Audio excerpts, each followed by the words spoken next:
I ended up with.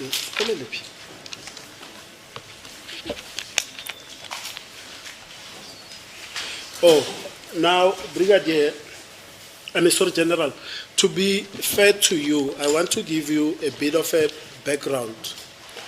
You've testified that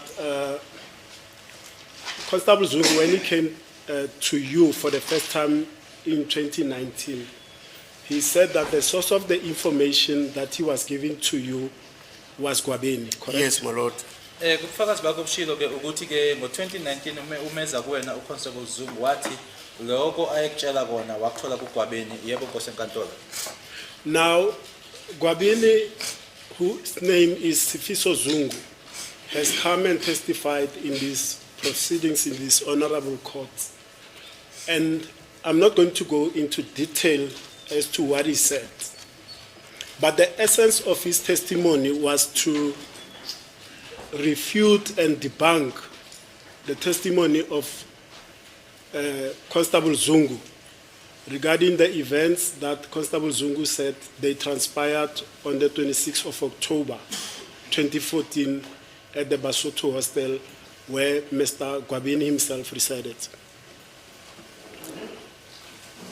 Angeke ngingene kabanzi ke ngijule kubufakazi bakho uGwabeni kodwa ke aweza zokusho la inkantolo kwakuzokuphikisa ke nokuthi cha akanalwazi akazani nenkulumo yakhe uZungu ngamayelana ke naloko ethula ubufakazi ngabo ethi kwenzeka eBasotho Hotel eFosterus. Essentially, Gwabeni distanced himself from the entire testimony of Constable Zungu, and I'll take you through the entire Constable Zungu from his viva voce evidence in court and from his own written statement that was made on the 30th of May 2023 during the proceedings. Whilst the proceedings were on, he was making a statement for the first time.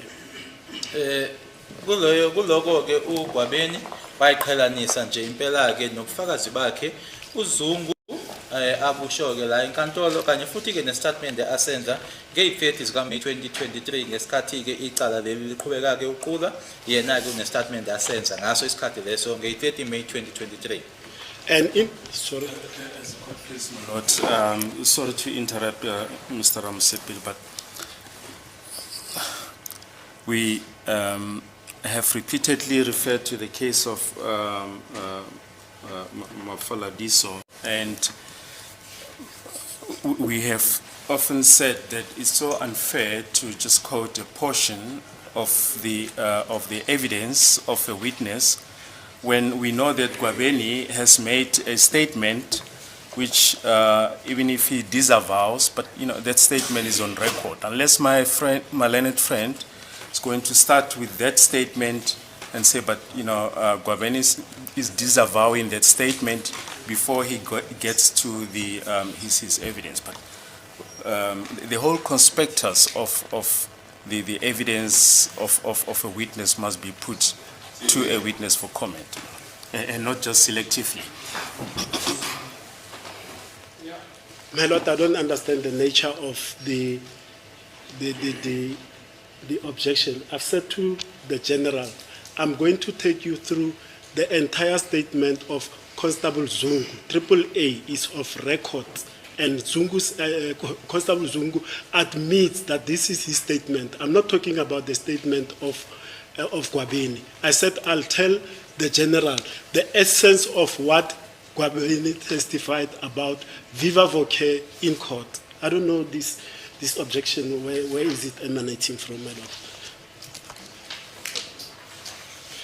And my lord, I know that the court has made a ruling earlier on. I want to revisit this aspect, and I just want it to be on record to show that some of the procedures that apply here in court, my lord, I get amazed each time. And I want to refer the court to the transcript of the 7th of 9, September 2023. And that is during the evidence in chief of Advocate Baloyi of Constable Zungu. And this relates to the aspect that we had a bit of a debate on earlier regarding the meeting at the General's office and the utterances made by Warrant Officer Makubu, to which the state took umbrage. At page 52, Mr. Zungu continues to a question from Mr. Baloyi Overleaf, yes, and then Mr. Zungu says, then Warrant Officer Makubo just said that this matter, there is no such. And Mr. Baloyi, as the court pleases, my lord, may that hearsay evidence be admissible. We submit that it is in the interest of justice. There is a second docket that has been brought up in these proceedings, and this communication pertains to that matter.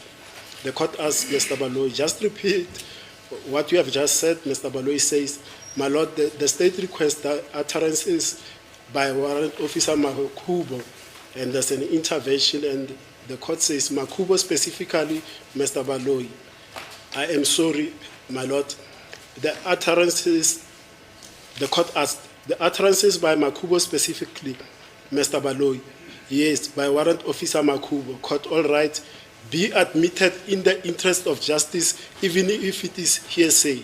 We submit, my lord, that it is in the interest of justice that it be allowed, as it pertains to the second docket has been brought in this proceeding. Now, they argue now, during our presentation, against their own argument that they've made, that Makubo's utterances be admitted in the interest of justice. But I'll move on from that. My lord, it's so detestable, my lord, that the colleague should try and cast suspicions on us. He's mischaracterizing our objection. At the time, we said he must lay the basis. And now, instead of laying the basis, my lord, he blames the state. He should have laid the basis and said, in terms of the hearsay rule, this is the position, and not just venture into that evidence. As the court pleases, my lord. Now, let me start first, General, so that I don't take the cart before the horse. The horse must lead the cart. I'll take you briefly through the evidence of Constable Zungu in this case. Constable Zungu testifies that on the 26th of October 2014, he is called by Gwabeni, whom he refers to as his nephew, that Gwabeni invites him to come to Basotho Hostel where Gwabeni resides. Ngizokuthatha nje kafishane-ke ngikutshele-ke ngobufakazi bakhe uConstable Zungu obuthi-ke ngazo i-26 October 2014 uthi wathola ucingo olwabuya kuyena-ke uGwabeni othi uma ngabe emchaza-ke othi-ke umshana wakhe ukuthi-ke akeze eBasotho Hostel eVosloorus. During your interaction with Constable Zungu in May 2019, when he first furnishes you the information relating to two suspects, Mr. Sibi and Mr. Ntanzi, did he tell you that on the 26th of October 2014, he was personally present at the hostel? No, he didn't tell me that. Manje-ke ngo-May 2019 ngesikhathi-ke okhuluma naye ku-Constable Zungu ekutshela-ke ngalaba abasolwa-ke ababili-ke bakutshela yini ukuthi ngazi i-26 October 2014 yena wayeseVosloorus? Cha, azange angitshele. Did he at any stage now, not the first time, subsequent when you are interacting with him, tell you that he was personally at Basotho Hostel on the 26th of October 2014? No, my lord, I want to repeat it. He never told me that he was there. And I also told Advocate Baloyi when they were doing the consultation. Ingabe kamuva-ke sekungasilona-ke ilanga lelo wakutshela yini-ke ukuthi-ke ngazi i-26 October 2014 wayeseVosloorus? Cha, akakaze angitshele. Ngasho-ke nakuyena-ke u-Advocate Baloyi ngesikhathi-ke siconsulta-ke ukuthi akakaze angitshele lokho. Constable Zungu says he replied to Gwabeni to say, I'm still at work, it was in the morning, but I'll make my way through once I knock off. Did he tell you that? No. uthi waqhubeka-ke eshokena-ke uGwabeni ukuthi okwamanje-ke ngisesemsebenzini ngizothi-ke uma sengishayisa emsebenzini ngizeke ingabe wakutshela yini lokho cha. He says, Constable Zungu, in his testimony in court, that sometime or a few minutes later, Gwabeni then calls him again to say, don't forget, you must pass by town and bring Makosonke Zungu with. So the essence is that he attended upon the Fosloras Basotho Hostel on the 26th October 2014 in the company of Makosonke Zungu. Did he tell you that? My lord, he never told me that. Uthi-ke kamuva-ke wasephinde fona futhi-ke yena-ke uGwabeni emtshela ukuthi kuzofanele ukuthi andluleke edrobheni aze naye-ke uMakhosonke. Ingabe wakutshela yini-ke lokho? Cha, akazange akusho. Constable Zungu testified further that indeed upon knocking off from work, he drove his state issue motor vehicle, a Polo, to the Carlton Center, collected Makosonke, and they arrived at Fosloras Basotho Hostel at around 3 p.m. or thereabouts. Did he tell you that? No, my lord. Ukuthi-ke wase-ke ethatha-ke imoto yomsebenzi impela-ke waya-ke eCarlton Center wamthola-ke uMakhosonke bahamba baya eFosloras. Cha, akazange ngitshele lokho. And upon arrival at Fosloras, he parked behind a silver grey Polo hatchback VW motor vehicle, and the people that he encountered there were accused number 1, Mr. Sibia, accused number 2, Mr. Ntanzi, and accused number 5. Did he tell you that he encountered No, the my suspects? lord, he never told me that. Ukuthi-ke esefikile-ke lapho wafika-ke yema-ke imoto eyayishayela emuva-ke kwePolo eyayisilva ngombala, nokuthi abantu abathola-ke lapho kwakumsolo wokuqala uSibiya, umsolo wesibili Ntanzi kanye nomsolo wesihlanu-ke uNtuli-ke wakutshela yini lokho? Cha, akazange ngitshele. And Constable Zungu then testified that it was a merry day. They were drinking, singing, having merry, eating meat. And during that process, Gwabeni will come and introduce Mr. Ntanzi, whom they know also as Mafika. Did he tell you that? No, my lord. Uthi-ke kwakumnandi kujatshuliwe-ke ngalelo langa kuphuzwa-ke kugidwa-ke futhi nokudliwa-ke nenyama, nokuthi-ke futhi uGwabeni-ke waba nenkathi-ke amaneza-ke ezokwethula-ke ila ethula khona-ke uMnumzane Ntanzi owayesaziwa-ke nanjengomafika. Wakusho yini kuwena lokho? Cha, akaze akusho. And also, Gwabeni will introduce accused 3, Mr. Mngube, whom he referred to as Gada or Carlos, but he called him also a Buthelezi boy. Did he tell you that he encountered accused number 3 as well at the hostel on the 26th of October 2014? No, my lord. Nokuthi futhi-ke omunye-ke owethulwa-ke kwaku umthola wesithathu-ke wayethi nguBhadla, uCarlos, aphinda athi-ke futhi-ke mfana kwaButhelezi. Wakusho yini kuloko kuwena lokho uConstable Zungu? Cha, ngosenkantolo. And further that Gwabeni introduced accused number 5, who is Mr. Ntuli, as Fisokuhle Zungu Ntuli. Did he introduce him? Did he tell you that there was such an introduction? No, my lord. Nokuthi-ke futhi kothulwa-ke umsolo wesihlanu nanjengo Fisokuhle-ke Zungu Ntuli. Wakusho yini kuwena lokho uZungu? Cha, akazakusho. And crucially, because he was driving a state issue motor vehicle, he says that he was in possession of a bag, and he placed the state issue keys to the car in the bag, and he saved his pistol and he saved it in Gwabeni's room. Did he tell you that? No, my lord.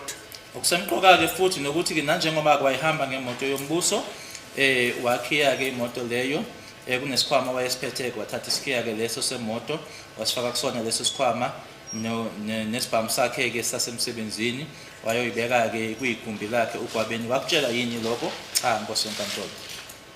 He testified further, Constable Zungu, that at some stage they went to some local bottle store with some of the accused persons and other persons, to buy more alcohol. Did he tell you that? No, my lord. Nokuthi ke kunesikhathi ke la khona bahamba khona beya khona ke esitolo esithengisa ke noma esidayisa bona ke utshwala ingabe wakutshela yini ke lokho cha kusenkantolo. And crucially, he stated that just between or after 9 p.m., he saw accused number 1, Mr. Sibia, accused number 2, Mr. Ntanzi, and accused number 3, Mr. Mngube, hurriedly going into Gwabeni's room as if they are in shock. Did he tell you that? No, my lord. Nokuthi ke selihambile ke ilanga ngabo ngo9 ke wabona ke umsolo wokuqala uSibiya umsolo wesibili uNtanzi nomsolo ke wesithathu bengena ke lapho ke bejahile ke ngabe wakusho yini kuwena lokho cha ngosenkantolo. He testified, Constable Zungu, that suspecting that something is amiss, he followed the trio into Gwabeni's room. Did he tell you that? No, my lord. Waqhubeka ke uZungu kubufakazi bakhe uthi ke ngoba ke waye kukhona ke waye kusola wase ebalandela ke bona bobathathu ukuya kulona ke igumbi likaZungu ingabe wakutshela yini lokho cha ngosenkantolo. He testified, Constable Zungu, further that upon entering that room, the light temporarily went off and somebody switched it back on, and he heard the utterance from one of the persons inside here saying, "Here comes uncle." Did he tell you that? No, my lord. Uthi ke sengenile ke lapho ke kuyigumbi lelo ke kunala isibane esaqishwa khona ke saphinda futhi ke salayitwa ke kodwa kwanomuntu amuzwayo ke ethi ke nangu ke baba omncane eza ingabe wakusho yini kuwena lokho cha ngosenkantolo. Now he testified, Constable Zungu, that as he entered the room of Gwabeni, he then observed accused number 2 and accused number 3 in possession of firearms to wit. So sorry, thank you, Mr. Jonas. Accused number 1 and accused number 3 in possession of firearms to wit a .38 and a 9mm .38 revolver and a 9mm pistol, respectively. Did he tell you that? No, my lord. Nokuthi ke esengenile ke lapho wabona ke umsolo wokuqala kanye naye ke umsolo wesithathu bephethe ibhamu ke esikuyi .38 kanye naye i9mm ingabe wakutshela yini lokho cha ngosenkantolo. He testified that he was shocked and he reprimanded the 2 gentlemen that were in possession of the firearms of why they were handling firearms within the hostel complex. Did he tell you that? No, my lord. Nokuthi ke kwamangaza ke lokho wase sebathethisa ke laba ababili ababephethe ibhamu ke ukuthi kungani bephethe ibhamu ehostel ingabe wakutshela yini lokho uZungu cha ngosenkantolo. And he said Mr. Sibia was in possession of the .38, Mr. Mngube in possession of a 9mm pistol, and they were handing these firearms to Gwabeni. Did he tell you that? No, my lord. Nokuthi ke uSibiya uyena owayephethe i.38 uMncube ke uyena owayephethe i9mm ipistol nokuthi ke ibhamu lezi babenikezela ke yena uGwabeni ingaba wakutshela yini lokho uZungu cha ngosenkantolo. Now at some stage he then asked Gwabeni in relation to the .38 special revolver in particular to say, Gwabeni, is this not the firearm that you had used to shoot one Sinako? And Gwabeni responds that no, that one, it was discarded in a river. Did he tell you that? No, my lord. Uthi ke ngokumayelana naso ke isibhamu lesi i.38 yiso ke abuza uGwabeni ngaso ukuthi Gwabeni lesi isibhamu akusona yini isibhamu lesi owasebenzisa ukudubula ngaso uSinako. Wamphendula ke uGwabeni wathi cha leso isibhamu okhuluma ngaso sona ke salahlwa emfuleni cha akaze angitshele lokho. He said, observing that and having suspicion that something wrong might have happened, he asked Gwabeni to hand back his service pistol that was in the bag that was stored in Gwabeni's room. No, my lord. Uthi ke esola ukuthi kukhona ke okwangahambi kahle noma okwenzeka ke wasecela uGwabeni ukuthi uGwabeni akamnikezeke isibhamu sakhe somsebenzi esasifakwe esikhwameni cha ngosenkantolo. He stated in his testimony, Constable Zungu, that upon receipt of his service pistol from Gwabeni, he smelled it and checked the magazine because he wanted to make sure that no one had used that firearm for nefarious reasons. No, my lord. Uthi ke kulokho ke uGwabeni semnikile ke isibhamu sakhe ila asinuka khona ke ukuthi ke abhekeke noma azwe ukuthi akukho yini la esisetshenziswe khona ke sisetshenzisela ke izinto ke engasizona noma ke engahambisani ke nomthetho cha ngosenkantolo. He stated that whilst he was reprimanding the two gentlemen that had possession of the firearms, Mr. Ntanzi, who was then wearing a black hoodie, left that room and went towards the kitchen area. Did he tell you that? No, my lord. Uthi ke ngaleso sikhathi ke ngaleso sikhathi leso ke sathethisa laba babili ke umnumzana uNtanzi ke owaye gqoke ke hoodie emnyama wase ehamba ke eya ngasekitchen ngaba wakutshela yini lokho cha ngosenkantolo. And he testified that at some stage, accused number 5, Mr. Ntuli, then came in and asked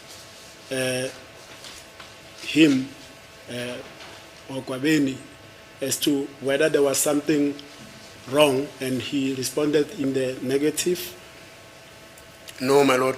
Uthi ke wasefika kumsolo wesihlanu wabuza ke kuyena kuGwabeni ngaba kwakhona yini ke owangahambi kahle washo ke wathi cha ngosenkantolo. He testified that then accused number 5 requested him to give them privacy so that he can speak to the rest of the gentlemen that were in that room. No, my lord. Uthi ke ila khona kumsolo wesihlanu wasemcela yena ke ukuthi ke uyacela ukuthi ke aphumeke azokwazi ukuthi akhulumeke naba nensizwa lezo ke ezazi lapho ke kuyigumbi lelo cha ngosenkantolo. He testified, Constable Zungu, that he then obliged the request to give them privacy. As he went towards the kitchen area where Mr. Ntanzi was, he saw that Mr. Ntanzi now had changed from a black hoodie into a grey hoodie. Did he tell you that? No, my lord. Uthi ke esaya ke ngakuhlangothi ke lasekitchen la umnumzana uNtanzi aye ngakhona yila abona khona ukuthi uNtanzi ke wayeseshintshileke ihoodie leya emnyama ayigqokile esefake egrey ngaba wakutshela yini lokho cha ngosenkantolo. And he testified that Ntanzi then returned to the room of Gwabeni to join all the gentlemen who were present in that room. Did he tell you that? No, my lord. Uthi ila khona ke uNtanzi abuyela kulona ke igumbi likaGwabeni ukuthi ke ayohlanganyela ke nabanye ababe lapho ingaba wakutshela yini cha ngosenkantolo. He testified that at some stage later, accused number 1, who was at the time wearing a red t-shirt, took it off and waved it over his head, announcing to all and sundry that was present there that, did you hear that Senzo Meiwa is no more? Did he tell you that? No, my lord. Nokuthi ke ngaleso sikhathi leso ke umsolo wokuqala owayegqoke iskipa esasibomvu ke wase esikhulula ke esiphephethekisayo ngaphezulu kwekhanda lakhe etshela wonke noma ibuzo wonke ke umuntu owaye lapho ngaphakathi ukuthi senziwe yini ukuthi uSenzo akasekho cha ngosenkantolo akazangitshela. Now, at the beginning of this afternoon's interaction with you, I said Sifiso Gwabeni Zungu has testified in this case, and essentially he rubbished all of this testimony of Constable Zungu.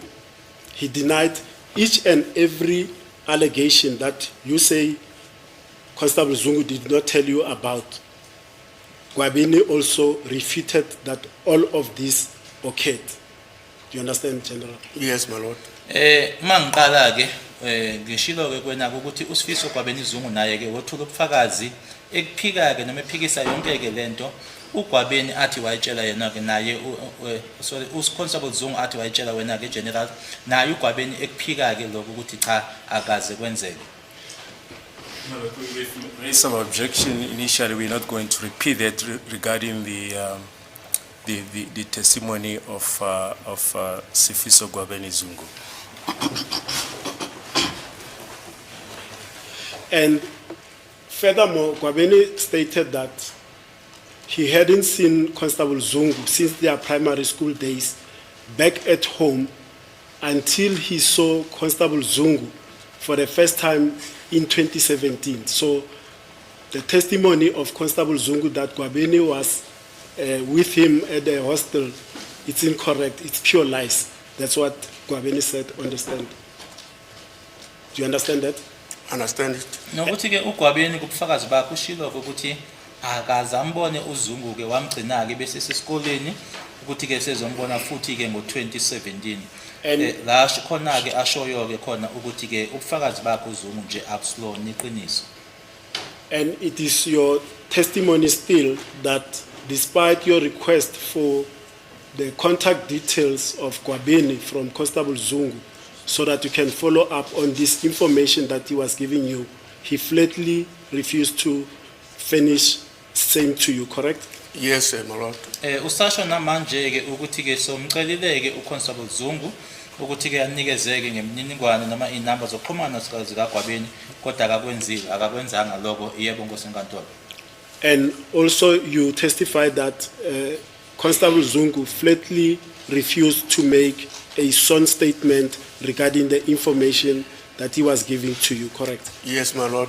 Usushilo nokuthi ke wanqaba futhi ukuthi ke anikezeke ngestatement esibhaliwe uConstable Zungu mayelana nalokho akusho kuwena yebo nkosenkantolo.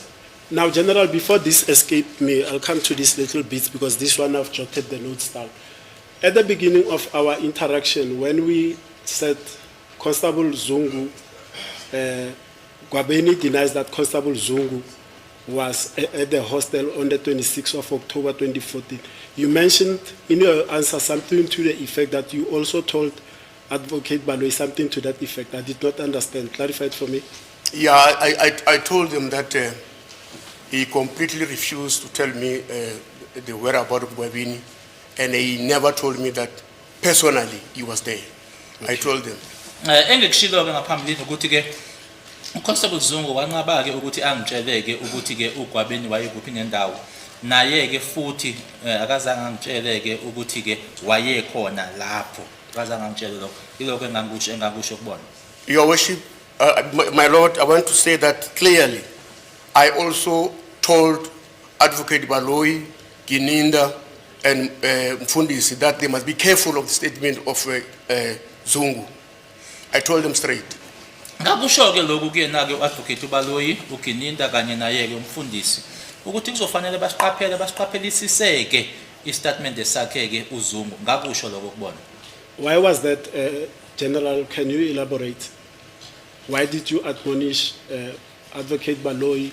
The reason, my lord, was that after I submitted a statement to Gininda, isizathu saloko kwakuwukuthi ke emuva kokuthi nganikeza ngestatement kuGininda, Gininda phoned me to say Advocate Baloyi is not happy about my statement because it's just hearsay.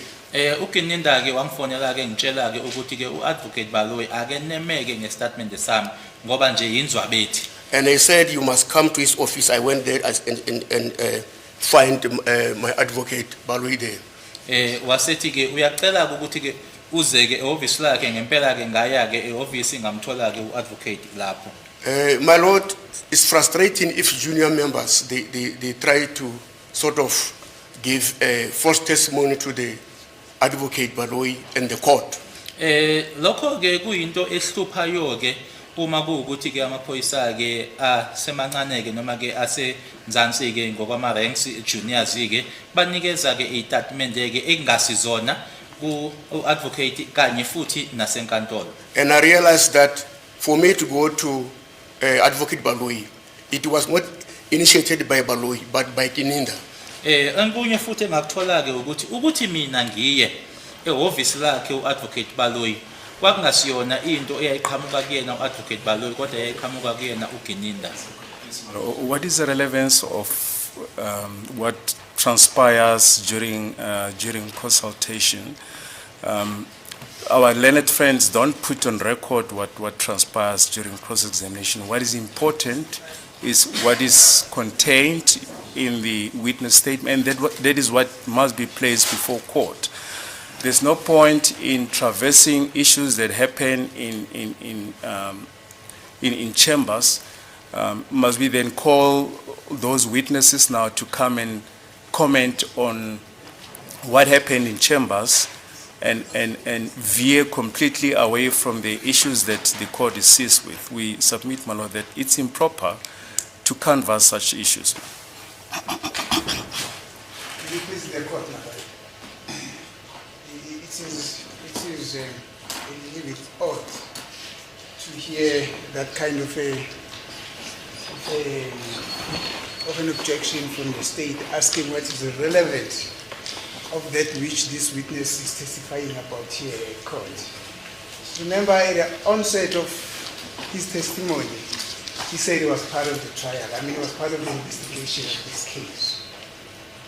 What is it, therefore, that in the mind of the state is irrelevant in this case, being said by a person who says that at the onset of this case, I have been also an investigating officer. The consultation that he had in the office of the state prosecutor constitute part of the investigation that he was doing in this case.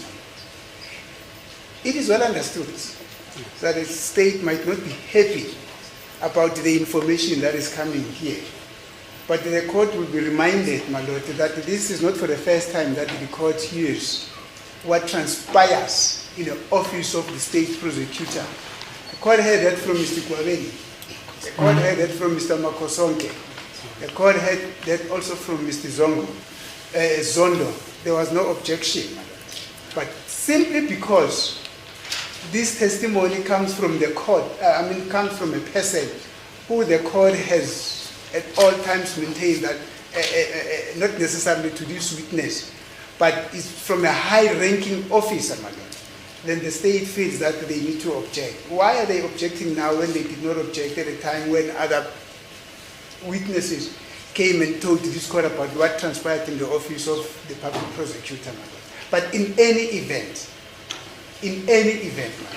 what he is telling this court here constitutes part of the investigation that happened in this case. It is in all material respect relevant, and this court is well positioned to hear that kind of a testimony from this witness, so that at the end of it all the investigation, all that happened in this case must be encapsulated in the judgment that the court would have to give at the end of the day. Because as I am standing here, this witness testimony will form the broader basis of my argument as well, on the nature, on the howness, not really the nature, but on the howness of the conduct of the prosecution in this case, madam. I would therefore submit that there is nothing irrelevant that this witness has told to this court, madam. Also, as a this witness is not told to this, I want to please, I think,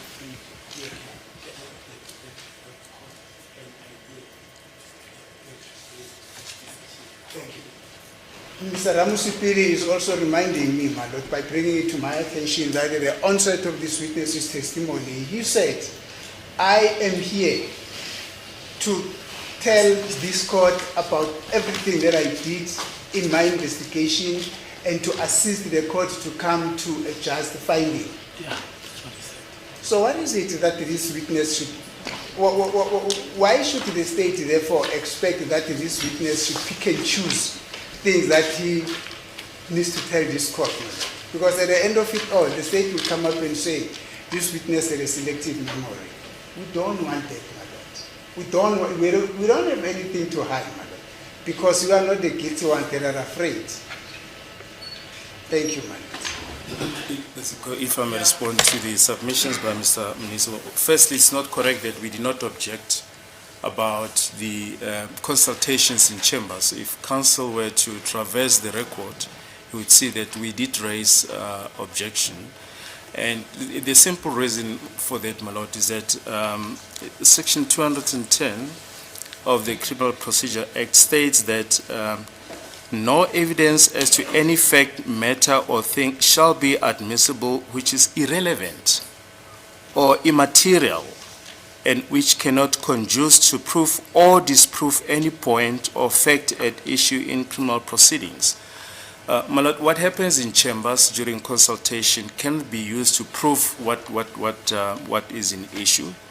A witness statement is the basis, my lord, for leading a witness or cross-examining a witness, and not about issues that happen in chambers. There's no sworn statement to that effect. For instance, Brigadier Gininda hasn't been given the opportunity to respond to that. It is therefore our submission, my lord, that just as with the defense, what happens in chambers, my lord, ends in chambers. This court is not called upon to determine the conduct of any party. The responsible bodies, the LPC or the National Director of Public Prosecution, if anyone has got any complaint, and not in this forum, my lord. No, thanks. I've heard, sorry. I've heard the objection and the complaint. I will take this into consideration when I'm writing the judgment, whether there's any irrelevance, as he's arguing. As it is the court. Okay. Thank you, my lord. As the court pleases, my lord. Brigadier, sorry for it's the nature of the beast, so to say. So sorry for that interjection. So you may proceed from where you were testifying. So, my lord- General, sorry, General. My lord, when I arrived at the chamber as part of the consultation, Ngathi ke uma ngifika ke ngibona ke amahhovisi ke nanjengengxenye ke yokuthi ke manje sengizokhuluma ke noma ke ngizoconsultwa. and then I requested a copy of my statement, and then Advocate Baloyi gave it to me. Ngacela ke icopy yestatement sami. Impela ku Advocate Baloyi wanginika. And he read it to me, and then I told him that this is exactly what transpired. Wangifundela ke ngamtshela ke ngathi ikona ke lokhu kwenzeka impela. But he asked me the same question to say, is this the right, anything which happened like this? 4 times. Wasengibuza The first ke time I umbuzo said- owodwa ukuthi ke lokhu ikona ke okwenzeka. Uma ngibuzo kwesine ke And the 5th time I said, Advocate Baloyi, now you are forcing me now to say something which I won't say. It is not, it's wrong to say the way it is. I said, I agree, it's hearsay, but I can't change it. uma ngibuza ke okwesihlanu ke ila esengithe khona ke manje ke Advocate Baloyi usuyangiphoqa ke manje ukuthi ke ngisho into ke engasiyona ke ngoba ke ngiyavuma ukuthi yebo inzwabethi kodwa ke iyona ke lo indlela ke kwenzeka ngayo. It ended there, I left, and you know, if me as a general, I can leave the office of the advocate, being angry man, what about ordinary people? Kwa ila ekwagcina khona ke ngahamba manje ke uma mina ke ngiwu general ngingahamba ke ehhovisi lomshushisi ke ngicasukile noma ke ngiganunwabo uthini ke ngabanye abantu nje abajwayelekile. As the court pleases, my lord, may I confirm?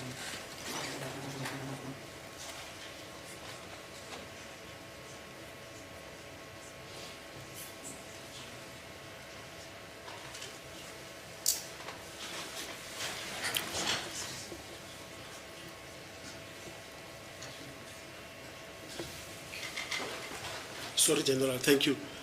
Proceed. I must also indicate that I phoned the family at home at Limpopo. I phoned also one of my relatives who is an advocate to say, you know what, I was not happy at court today at the chambers because the way I was treated. Okwenzeka ukuthi ke ngase ngikhumana ke nomndeni eLimpopo ngakhumana ke nomunye ke womndeni naye ke oyiadvocate ngimtshela ke ngithi angaze ke ngiphatheke kabi ke ngalendlela le ngiphatheke ngayo namhlanje ke kuma chambers noma ke emahhovisi. And then later on, Advocate Baloyi said, okay, now it's fine. We don't want to change anything. You can go, and then I left. Kamuva ke uadvocate Baloyi waseshoka ukuthi cha kulungile ke akukho ke esifisa ukuthi ke ukushintshe usungahamba ke impela ke ngahamba. But I know that the team, Gininda and that person there, they thought maybe Advocate Baloyi will force me to change my statement. Kodwa ke ngiyazi ukuthi ke ithimba leliyana ke uGininda kanye naloya muntu lapha yana ke babecabanga ukuthi ke uadvocate Balo mhlambe ke usengangiphoqa ukuthi ke ngishintshe istatement sami. So I left like that, my lord, to be honest. Ukhuluma nje iqiniso ke Nkosi yenkantolo ngahamba kanjalo. Now, General, let me just, it's a quick one. You've mentioned a Captain Buthelezi. You've also mentioned Warrant Officer Makubo. Did you, during your supervision of this case, also interact with Colonel Sininda, because he was still... No, he was, by that time he was still a colonel. Yes. He was at the head office and I was at the province, so I never talked to him. Ukhulumile lana ke ngoButhelezi wakhuluma nangaye ke uMakhubo. Ingabe ngaleso sikhathi leso kukhona yini okwakuhlanganisa naye ke uKolonel Gininda? Cha, yena ke wayese National Office ngangise province, mina ke wayese uKolonel futhi ke, so akukho nje okwangihlanganisa naye. What I heard was that Captain Buthelezi from head office, he was assisting the team in terms of, occult cases. So he was the one who was going to sort of talk to Dumelo. But I never spoke to Buthelezi myself.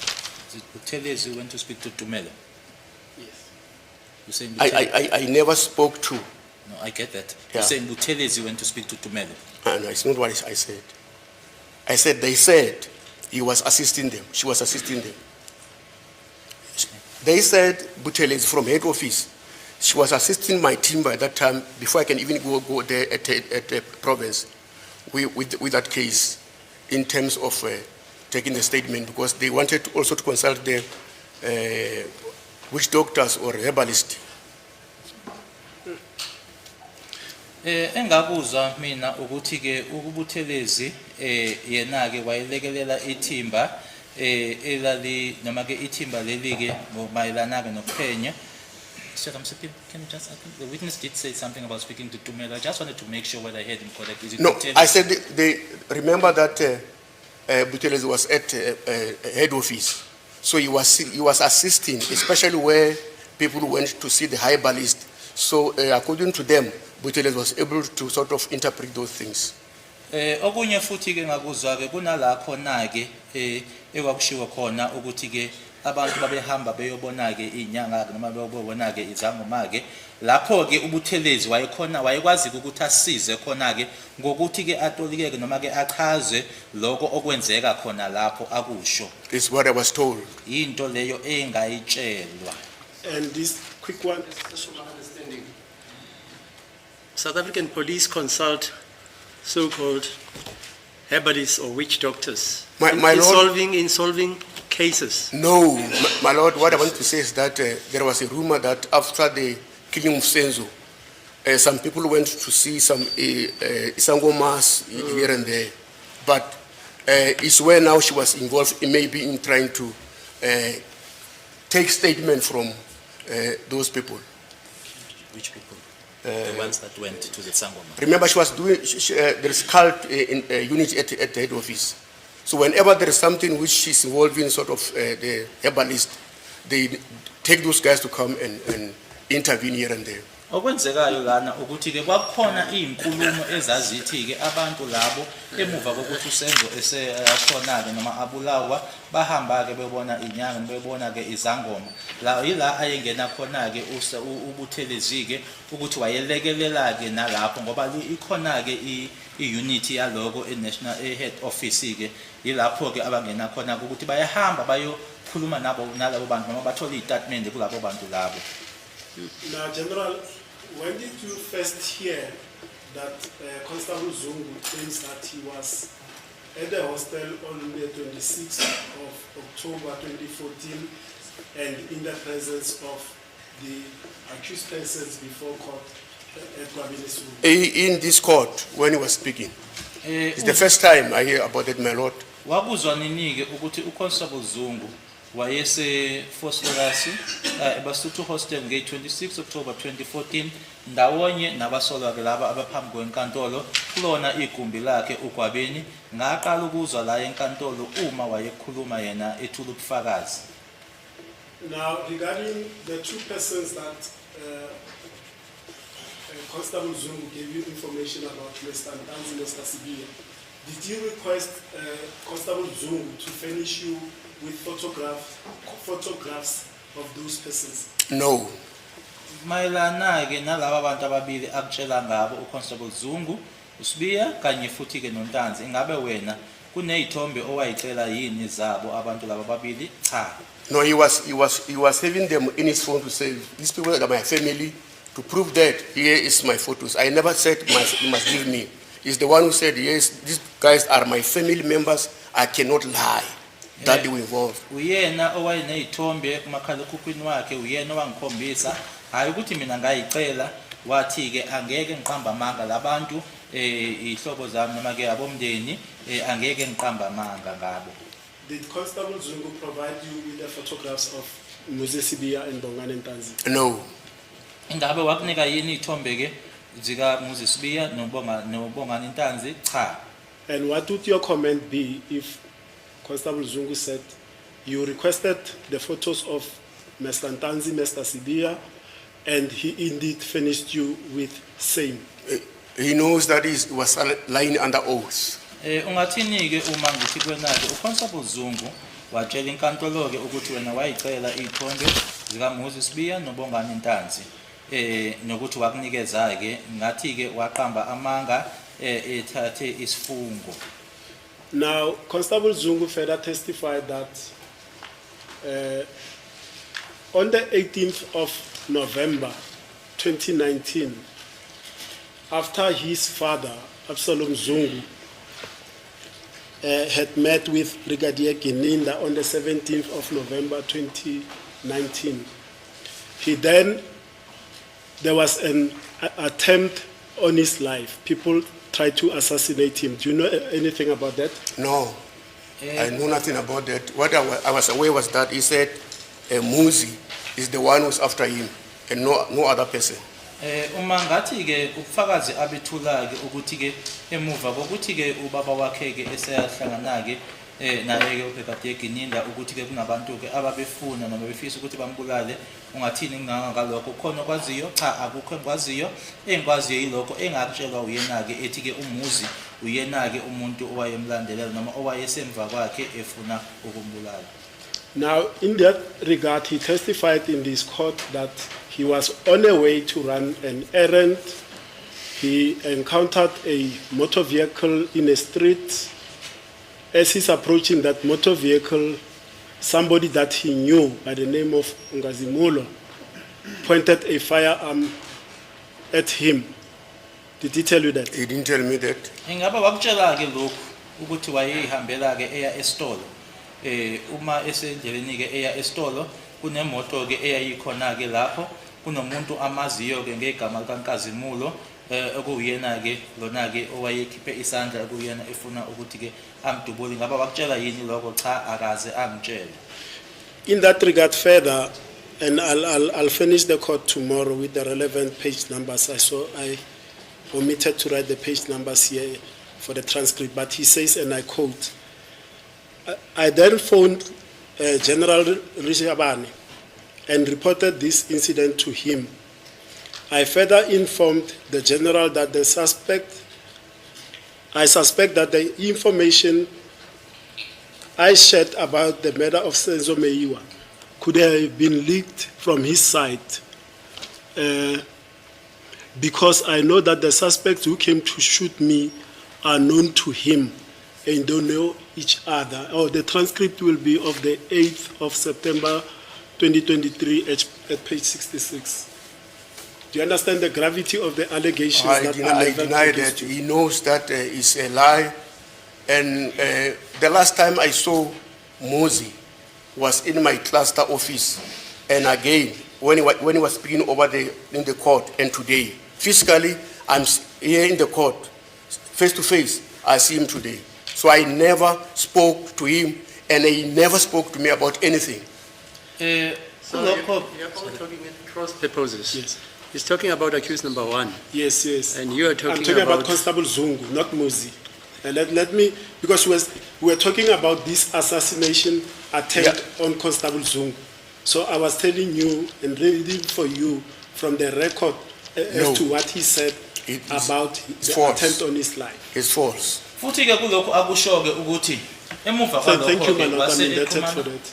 wase eqhumana ke no Constable Shabane ngoba ke kuyena ke uthi yena ke owacabanga ke yena Constable Zungu ukuthi ke information yaphuma ke ngakuhlangothi lakhe uGeneral Shabane ngoba ke loya muntu ambona lapha yana emotweni ethi uyena owayefuna ukumdubula umuntu ke uGeneral Shabane amaziyo uGeneral Shabane uthi ke cha akulona iqiniso lokho ke amanga.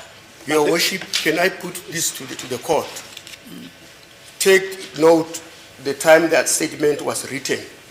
It's 2023 of Zungu. In 2020, I wrote to the National Commissioner, Sithole. Okay. Ngicela ke kubuyekwe isikhathi lapha yana saso istatement lesiyana sakhe uZungu istatement esabhala ngo2023 mina ngo2020 ngabhalela ke uNational Commissioner uSithole SMS. ngimbhalela uSMS. I also wrote to my provincial commissioner, General Mawela. Ngabhalela naye uProvincial Commissioner wami uGeneral Mawela. They can come and testify about that. I complained about Kininda. Bangeza ke nabo bezokuthula ubufakazi mayelana nabo lokho ngikhala ngaye uGininda. Where I said I was with Zungu. Precisely what we were warning against right at the beginning. It's about character assassination.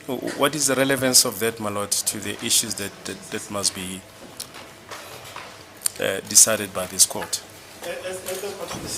My lord, I thought the court made a ruling that the general may proceed. The court will deal with the assessment of this evidence when it deals with the totality of the evidence in this case. And as well, my lord, with respect to Section 3C of the Hearsay Evidence Act, these names that are now mentioned by the general are the names that we can consider and call. So it's premature to jump up and down. Mr. Ramsipil is very disrespectful, and I'll withdraw that. we take exception to that. No, I withdraw We've that. always treated him with the utmost of respect. We expect no less from him. He I- claims to be a seasoned practitioner, and we expect no less from such a My practitioner. lord, I withdraw that and I apologize to my learned colleague profusely. Aaron, you can't be shaking your head. I'm apologizing to Advocate Baloyi. Why are you shaking your head? What's the time there? I've never seen advocates behave like this. It's 2:55, my lord. Let's go for lunch. Is it lunch now? 14:55. Yeah, because I mean, If you need to go, we must go home, not for lunch. yeah, no, I think maybe I should suggest that. So what are we going to do? Are we still continuing? However, there is just but this very last question that I think Mr. Ramsipili must just wrap up and then we should proceed tomorrow. My lord, we still have 30 minutes. Thank you, ma'am. Okay. Also, sorry, my lord, there's an issue that was hanging before the objection where the general was explaining about the SMS that he wrote to the two generals. If you can Yes. finish that, then we can take an adjournment for tomorrow. I'll be short. My lord, the complaint was that Constable Zungu came to me when I was arranging for him to get placed at Sebenza to say, you know what, I'm in trouble.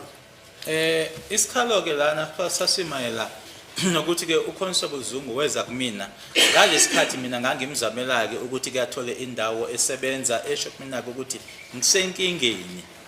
And he said, General Shaban, Kininda is forcing me to write false statement to implicate you on this case. Ethi ke uGininda uyangiphoqa ukuthi ke angibhale istatement esiyamanga ngawe ukuthi ke ngikuhlanganise noma ngikufake ecaleni leli. And he said, if I don't do that, I will be arrested. washo ukuthi uma ngabe ngakwenzi lokho ngizoboshwa. Then I said, okay, don't worry, you won't be arrested. This way, I text the National Commissioner Sitole, as well as also General Mawela to say they must be careful. I thought maybe they will take the case to another person, because I said, as a general, I was complaining about a colonel who is forcing this constable to write false statement. Lapho ke ila engathi ke na ke aka yeke kuqhamazela angesabi angeke aboshwe ngase ngibhala ke imlayezo lena engikhuluma ngayo kuyena uSithole kanye naye ke uMawela. Ngicabanga ke ukuthi ke mina bazolithatha icala leli balinikeze omunye umuntu ngoba ke nanjengo general ke manje sekuyimini okhalayo ukuthi nangu constable ekhala ngokuphoqwa. Lucky I contacted Geninda. He said those things are lies. I cannot do that, General Shaban. Kodwa ke ngaxhumana naye uGeninda. uGeninda washo wathi cha general lezo zinto lezo zingamanga angeke mina ngikusho lonke noma ngizenze izinto ezikanjalo. That was in 2020. Kwakungo 2020. As the court pleases, my lord, may we then take an adjournment for tomorrow? Yes, my lord, I will be available.